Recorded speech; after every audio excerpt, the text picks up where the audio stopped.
Hola nuevamente, estimados estudiantes de segundo medio. En esta oportunidad vamos a iniciar una nueva unidad que se llama movimiento. Vamos a analizar más adelante también qué es lo que pasa con las fuerzas, pero vamos a partir hoy día con lo más básico de este concepto, ¿verdad? Que tiene que ver con muchas de las cosas que ocurren en nuestro entorno. ¿Ya? Principalmente decir que hoy día, en la actualidad, sabemos que todos los objetos que nos rodean, ya sea que estén dentro de la Tierra o fuera de ella, están en movimiento. Es decir, sabemos que las galaxias se están moviendo, se están alejando, por ejemplo, unas de otras.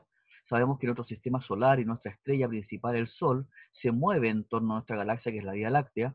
Sabemos que los planetas, ¿cierto?, tienen un movimiento en torno al Sol, y los satélites naturales también giran en torno a nuestro planeta, en este caso la Luna, o otro planeta que tenga satélite natural. Entonces, la verdad que el movimiento eh, es algo que está continuamente presente en nuestras vidas, es algo importante porque nosotros nos movemos desde que despertamos en la mañana, ¿cierto? Hasta que nos vamos a dormir, incluso cuando estamos durmiendo, nos estamos moviendo. Por lo tanto, el movimiento es un tema tremendamente importante, ¿ya? Una de las cosas que tenemos que primero revisar, ¿cierto? Es, son algunos conceptos básicos de movimiento, ¿ya?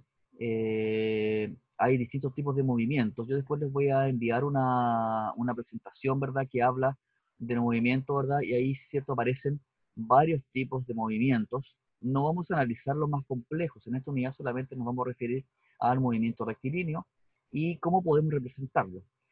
El estudio de movimiento es solamente eso. La verdad que esta unidad, que más adelante vamos a clarificar, que se llama cinemática, solamente se refiere a qué tipo de movimiento existe, ¿verdad? Y cómo podemos describir estos movimientos. No vamos a investigar las causas del movimiento porque eso es materia de la mecánica y que tiene que ver después con la otra parte de la unidad que es fuerza, ¿verdad? Y leyes de Newton. ¿Sí?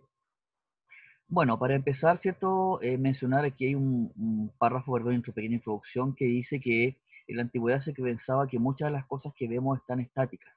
Ahora, ¿por qué creen ustedes que el ser humano en el pasado, en la antigüedad, creían que las cosas estaban estáticas? Por ejemplo, que nosotros estábamos estáticos parados sobre la Tierra, o que nuestro planeta estaba estático en torno a nada, porque era el centro, ¿verdad? Y no se movía respecto de nada. La verdad que la respuesta a eso es súper sencilla. Tiene que ver con que nosotros estamos en un marco de referencia donde parece que las cosas están estáticas. Por ejemplo, yo les pregunto a ustedes, en este momento, ¿están parados o están sentados? ¿Están viendo este video? ¿Y se encuentran detenidos? La mayoría me va a responder que sí, ¿ya? Pero la verdad que no están en lo correcto. O sea, puede que sí, si es que manda una respuesta, digamos, asertiva. Pero la verdad es que muchos van a pensar que sí están detenidos. Y la verdad es que no están así. ¿Sí? Más adelante vamos a analizar por qué. Ya. Aquí hay un dibujo, ¿cierto? Que hay muchas acciones. Hay un señor que está columpiando a su hijo o hija, no veo muy bien. Hay dos niños que están jugando con una pelota. Hay una chica que está paseando un perro, ¿verdad? Y hay tres preguntas asociadas a ese esquema, a ese dibujo. El número uno dice, ¿cómo te puedes dar cuenta que un cuerpo como el taxi, bueno, vamos a hablar del auto que está atrás, ¿sí? Eh, o la ciclista, aquí no aparece la ciclista en el dibujo, ya, yo lo recorté un poquito, se encuentran en movimiento respecto al suelo. Bueno, y también les hago esta pregunta a ustedes. ¿Cómo saben ustedes que están en movimiento si están dentro de un vehículo, ya sea un bus, un automóvil, una bicicleta? Bueno, la respuesta es súper sencilla. Tenemos que fijar un punto de referencia. Por ejemplo, si vamos llegando a una esquina donde hay un semáforo, nosotros nos estamos dando cuenta que nos movemos porque nos estamos acercando a ese semáforo. Esa es una de las principales respuestas, ¿verdad? Que uno tiene, las principales causas de que uno sabe que se está moviendo, porque me estoy acercando, me estoy alejando respecto de un punto de observación, ¿ya? En esta unidad va a ser tremendamente importante estudiar y tener súper claro eso, que el movimiento, ¿cierto?, es respecto de algo, ¿ya? Porque podemos estar quietos o podemos estar moviéndonos. Por ejemplo, una persona que va arriba de un bus, ¿cierto?, está sentada arriba de ese bus, el bus se está moviendo, ¿ya? Pero la persona que está arriba y todos los demás pasajeros que están dentro del bus también podríamos que pensar que están quietos. Y no es así, Porque si yo soy un observador que está abajo del bus, voy a ver que esa persona se está moviendo junto con él. Por lo tanto, cierto movimiento parece ser que es algo relativo, no es algo absoluto. Yo no me estoy moviendo ni me estoy quieto siempre, en todo momento, sino que va a depender de quién observa. Y el observador somos nosotros, las personas. ¿Ya? Segunda pregunta. ¿Qué debe hacer la joven para que su perro no la arrastre? Bueno, eso tiene, es materia más bien ya de la otra parte de la unidad, que es fuerza. Ella debe aplicar una fuerza hacia atrás, en sentido contrario. Eso es lo único que debe hacer, ¿cierto? Algo intuitivo. ¿Ya? Y tres, ¿actúa alguna fuerza sobre el balón de fútbol cuando va por el aire? Sí, la verdad que actúan varias fuerzas, principalmente actúa la fuerza gravitacional o la fuerza de atracción de gravedad, ¿verdad? Que permite que los cuerpos sean atraídos hacia la Tierra. Cualquier cuerpo que esté en las cercanías de la Tierra va a ser atraído por esta fuerza gravitacional que la tienen todos los lugares del universo, las estrellas, los planetas, los satélites naturales, todos, ¿ya? Y bueno, hay otra fuerza también que tiene que ver con la resistencia que presenta la pelota a caer, que es la fuerza, ¿verdad?, de roce, o resistencia con el aire. Eso un poco para empezar, ¿ya? Acá abajo hay una pregunta que yo planteé respecto de esto. ¿Crees que hay algo en tu entorno cercano o lejano que está completamente detenido, entre paréntesis, sin movimiento? ¿O todo siempre se está moviendo? ¿Por qué? Bueno, yo escribí lo siguiente, ustedes pueden escribir las respuestas que mejor les parezcan, ¿verdad? Pero yo escribí lo que debería ser más correcto. Dice, hoy se sabe que el universo está en constante movimiento. Las galaxias se alejan unas de otras, los elementos de nuestra galaxia, Vía Láctea, estrellas, planetas, sistemas planetarios, etcétera, se están moviendo en torno al centro de esta, de la galaxia. Dentro de la Tierra, la situación no es diferente. Todo está en movimiento, pues el planeta tiene distintos movimientos. Ustedes saben que el planeta se mueve como por traslación, ¿verdad? Se mueve por rotación, nutación, precesión. Hay varios movimientos que tiene la Tierra. Por lo tanto, ¿cierto? Desde ese punto de vista se está moviendo, nos estamos moviendo nosotros, aunque estemos sentados, ¿verdad?, quietos mirando una película, ¿ya? Por ejemplo, para poder decir esto, completamente, que estoy completamente detenido, debemos especificar una cierta referencia. Por ejemplo, dentro de un autobús, los ocupantes sentados están detenidos solo si nuestra referencia es el interior del bus, ¿ya? Lo mismo ocurre con una sala de clases. O si estoy acostado en mi cama, ocurre lo mismo. Y aquí hay un ejemplo, ¿verdad? Un experimento, que es una autopropulsión. Bueno, este se puede hacer fácilmente en un globo, ¿verdad?, que está atado a una bombilla, que tiene un tapón, un globo inflado, ya sea con aire o con, digamos, con cualquier gas que esté lleno. Ya lo podemos soplar también. Supuestamente tiene un tapón aquí atrás, y la verdad que la pregunta es, ¿qué piensas que le sucederá al auto una vez que se remueva el tapón de la bombilla?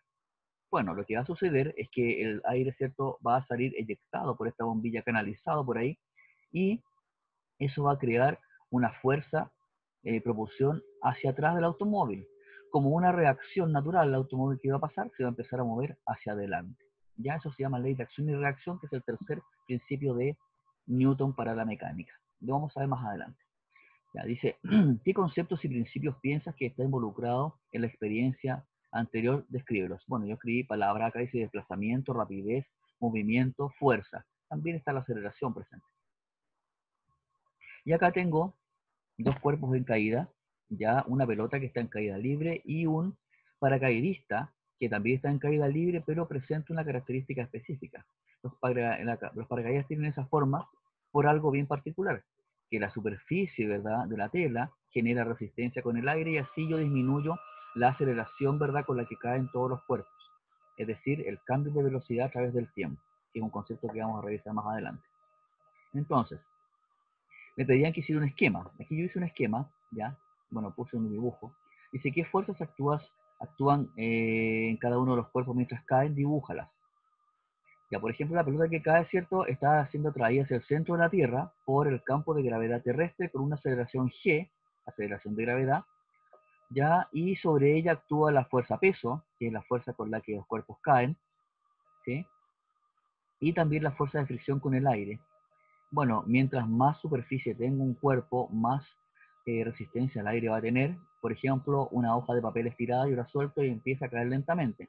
Pero si yo arrugo esa hoja de papel, la verdad que va a caer, parece que va a ir más rápido, ¿cierto? Porque te presenta menos resistencia al aire. El paracaídas. ¿cierto? Acá está el ejemplo de paracaídas, el esquema, tengo mg, mg es el peso, a la fuerza peso con la que caen los cuerpos. M es la masa y G es la aceleración de gravedad. Y para arriba, ¿cierto? Dice F sub R, que es la fuerza de roce que presenta el paracaídas. ¿Qué es lo que tiene que hacer el paracaídas? Bueno, es generar que la persona o quien vaya atado al paracaídas caiga con una velocidad constante y lento.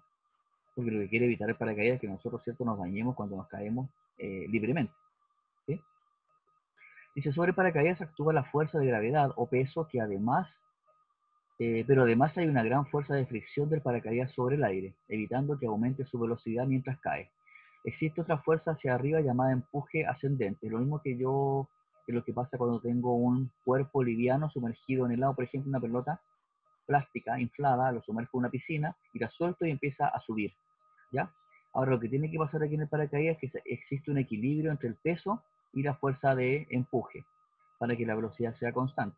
Cuando los cuerpos caen libremente, sin ninguna fricción, sin ningún roce, existe cierta aceleración y eso implica que cada vez más la velocidad va a ser mayor. Por eso es que es tan peligroso caerse de tanta altura. No es lo mismo caerse de 1 metro que caerse de 5 metros. Ya, dice, para cada una de las situaciones mostradas, ¿cuál es la fuerza total que actúa sobre los cuerpos de caída?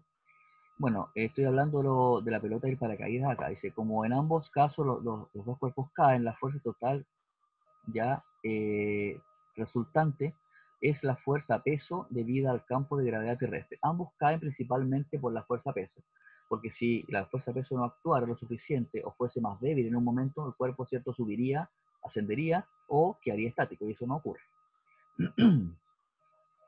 Bien, entremos en materia entonces ahora. Dice, ¿cómo se describen los movimientos?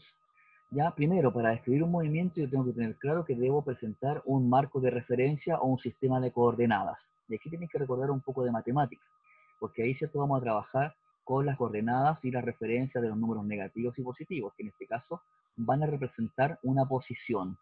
El primer concepto importante en movimiento o cinemática es la posición. ¿Cómo yo sé dónde estoy? Cuando yo estoy parado, situado en algún lugar, debo estar y quiero hacer referencia a esa posición que tengo, debo hacerlo respecto de un lugar de referencia. Por ejemplo, si quiero darle las indicaciones a un amigo, ¿verdad?, que nos vamos a encontrar, tengo que decirle, mira, estoy en la esquina de tal calle con tal calle. Eso es una referencia y ahí está mi posición. Hoy en día es mucho más fácil, ¿cierto? Me dicen, comparte mi ubicación con el teléfono y es más sencillo. Pero también el GPS actúa con un sistema de posicionamiento que es de coordenadas, ¿ya? Y los parámetros, ¿cierto?, que permiten describir el movimiento son principalmente la posición, y luego, ¿cierto?, voy a describir el cambio de posición.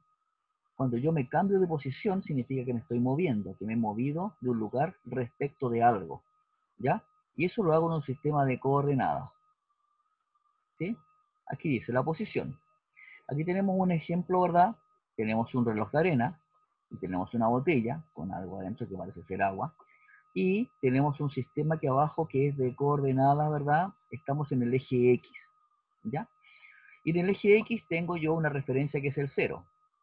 Entonces, ambos objetos están ubicados a 30 centímetros, fíjense en la escala, dice X en centímetros, a 30 centímetros de un punto de referencia que le llamamos origen, ¿sí? La única diferencia es que el reloj de arena está hacia la izquierda y la botella está hacia la derecha. Vamos a considerar a la izquierda negativo, 30 centímetros, y a la derecha positivo, 30 centímetros. ¿Sí?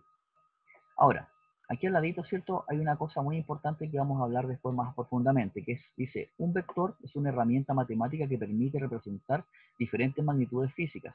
Habitualmente se representa con una flecha por sobre la letra, por ejemplo, A, vector, con una flecha arriba. Para profundizar más acerca de los vectores, trabajar ese el anexo, ya esto está en el libro, ¿verdad? Pero lo vamos a profundizar nosotros, lo vamos a ver más adelante, voy a enviar un material que exclusivamente de vectores. Ya. Dice, la posición corresponde a una magnitud vectorial, ya que no solo nos aporta información respecto a la distancia a la que se encuentra un objeto en relación con el origen del sistema de referencia, o un valor numérico, sino que también nos indica cuál es su orientación. En el ejemplo anterior, ambos objetos se encuentran situados a 30 centímetros del punto de referencia. Sin embargo, la orientación de cada uno es distinta, dado que el reloj está a la izquierda y la botella hacia la derecha, como yo se los mencionaba. ¿Ya? Aquí al lado, si ustedes se fijan, tengo un sistema cartesiano de 2 dimensiones y tengo una flecha que está en celeste, azul si ustedes quieren, y hay una chinita aquí arriba. La posición de la chinita, ¿cierto?, está dada por un vector, ¿verdad?, que es R vector, y estoy hablando de que está a 2 centímetros horizontal y a 3 centímetros vertical. Entonces, ¿verdad? Esto es un vector porque me está indicando, además que hay un ángulo que no lo muestra, pero hay un ángulo que me está indicando, ¿verdad?, la posición exacta de la chinita en el plano cartesiano.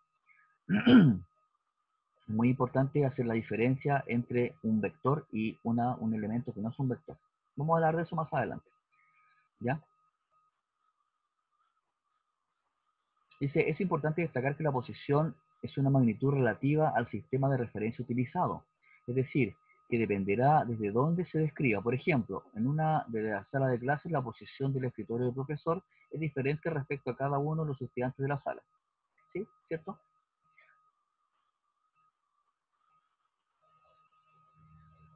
Ya. Dice, analice la siguiente situación.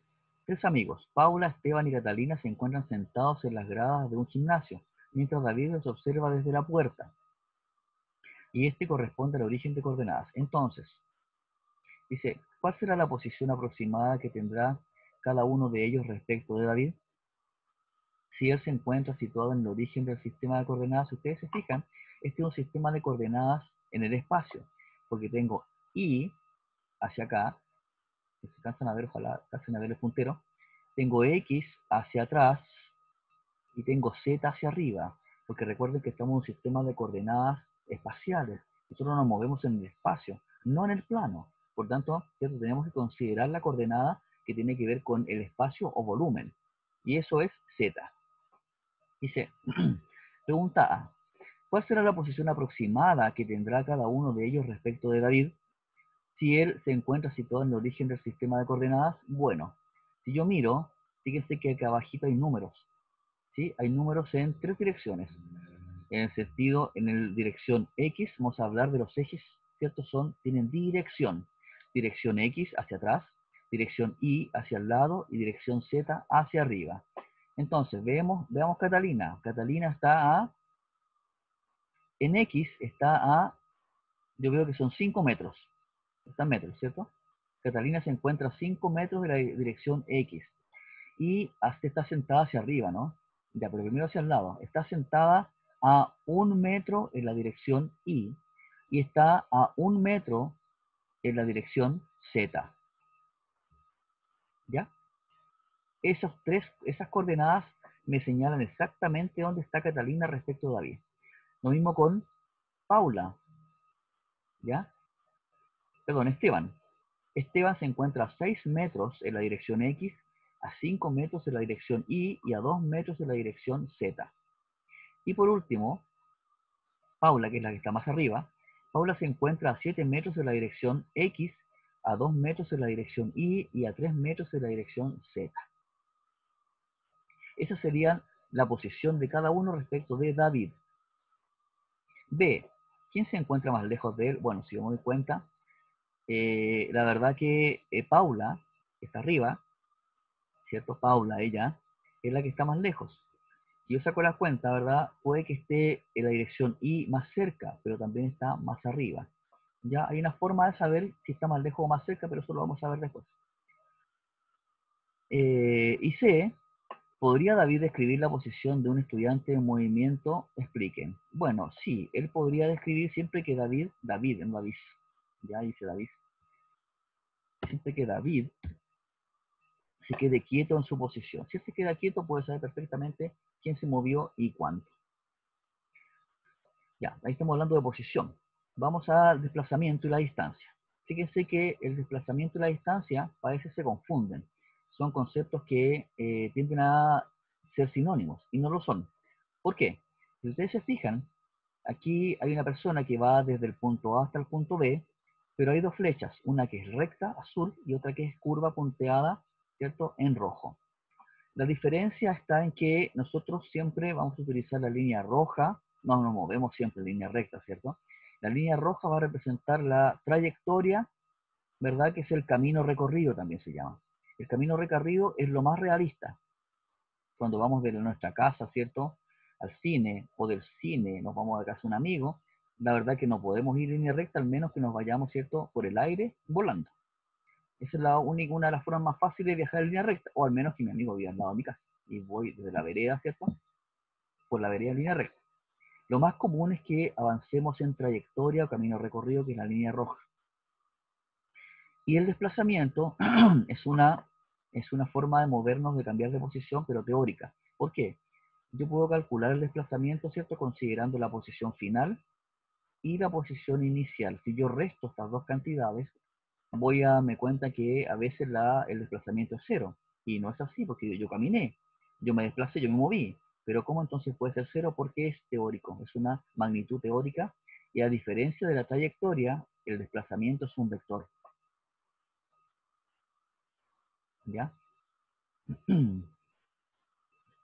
Aquí tenemos ciertos desplazamientos, se mide como delta, ese triangulito que se ve ahí, ya que se llama notación delta, que es en matemática y en física, y significa diferencia. ¿Y qué diferencia? La posición final con la posición inicial, o la condición final menos la condición inicial, ¿cierto? Y como yo sé que el vector posición, la posición es un vector, le pongo x final, x sub f con una flechita arriba, menos x sub y, posición inicial, con una flechita arriba. ¿Ya? Y el desplazamiento, ¿cierto?, es la diferencia de. Fíjense, por ejemplo, estas hormigas. Esta hormiga, ¿cierto?, puede caminar así en círculo y puede volver a su posición inicial, bueno, semicírculo, lo que sea, vuelve a su posición inicial, entonces significa que la posición final y la inicial son la misma. Y si tengo que restarlas, eso me da 0. O sea, mi desplazamiento es nulo. ¿Ya? Hagamos una diferencia acá. Fíjense que la trayectoria o el camino recorrido, por ejemplo, la hormiga que camina acá en esta especie de círculo, esas trayectorias es un escalar. Se llama magnitud escalar. ¿Ya? Y las otras que están como flechas azules son las magnitudes vectoriales, que son el desplazamiento.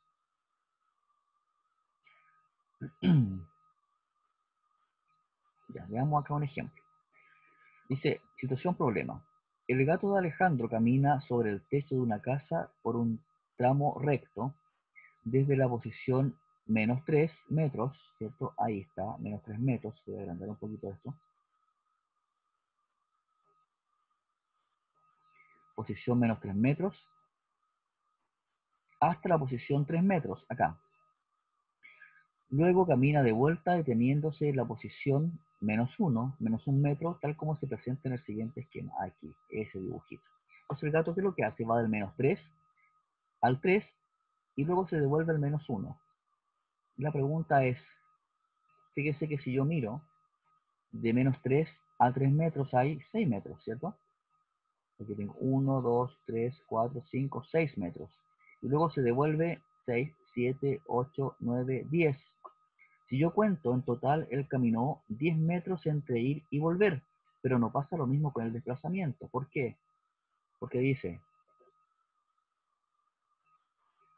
a ver, pregunta, ¿cuál fue el desplazamiento del gato y qué distancia recorrió? Bueno, me están pidiendo del desplazamiento y el camino recorrido o trayectoria. Entonces, para el desplazamiento yo voy a considerar, ¿cierto?, la posición final y la inicial. Es decir, terminó en la posición menos 1 menos la posición inicial menos 3. Y menos 1 menos menos 3 me da menos 1 más 3. Es decir, él finalmente se desplazó solamente 2 metros. ¿Ya? Porque es el desplazamiento, cuidado, no es la trayectoria. El desplazamiento son solamente 2 metros, ¿verdad? Y la distancia es el camino total recorrido, que lo habíamos sacado en cuenta ya que eran 10 metros, ¿cierto? Recorre 6 metros primero y luego se devuelve otros 4, entonces recorre 10 metros. Eso es trayectoria. El primero, el delta X, es vectorial y el segundo no. Después dice, el desplazamiento efectuado por el gato de Alejandro fue de 2 metros hacia la derecha, porque es positivo, ¿cierto? Me dio 2 metros positivos. ¿Me puede dar negativo? Sí. Y la distancia que recorrió fue de 10 metros. Ya, después, respecto del mismo esquema, ¿cierto?, del gato, dice, A partir de los datos presentados en el taller determina el desplazamiento y la distancia recorrida por el gato si parte desde la posición -3 y camina hasta 3 metros. Ya.